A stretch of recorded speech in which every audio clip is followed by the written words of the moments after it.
Ayan mga kabangers, as you can see ay napwesto na po nila ang ating bahay kubo at at the same time ay nalagyan na rin ito ng varnish. So, hello pala sa aking husband na merong chine-check sa bandang itaas kasi last time ay merong nasira sa bandang itaas or sa ating bubong. So, kami po ang pumili ng kulay ng ating varnish which is mahogany. And this one po is the front side.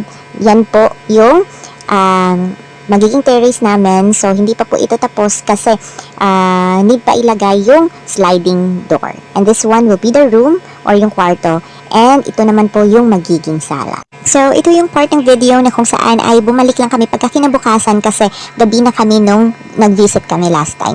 Ito, mga bandang afternoon siya, mga around 4 to 5 p.m. ata ito. So, ayan, I decided na isama yung tita, mama at kapatid ko sa pag-visit ng ating bahay kubo. And this part naman, yan ay magiging kitchen natin dyan. Yan yung daanan. And as you can see ay hindi pa siya tapos kasi ongoing pa. And this one. So ayan, kitchen yan. And that's all for today's video. Thank you for watching. So, ayan mga kabangers, as you can see ay napwesto na po nila ang ating bahay kubo at at the same time ay nalagyan na rin ito ng varnish. So, hello pala sa aking husband na merong chine-check sa bandang itaas kasi last time ay merong nasira sa bandang itaas or sa ating bubong. So, kami po ang pumili ng kulay ng ating varnish which is mahogany. And this one po is the front side. Yan po yung magiging terrace namin. So, hindi pa po ito tapos kasi need pa ilagay yung sliding door. And this one will be the room or yung kwarto. And ito naman po yung magiging sala. So, ito yung part ng video na kung saan ay bumalik lang kami pagka kinabukasan kasi gabi na kami nung nag-visit kami last time.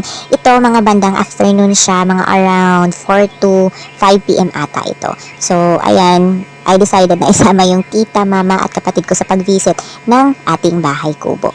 And this part naman, yan ay magiging kitchen natin dyan. Yan yung daanan. And as you can see ay hindi pa siya tapos kasi ongoing pa. And this one. So ayan, kitchen yan. And that's all for today's video.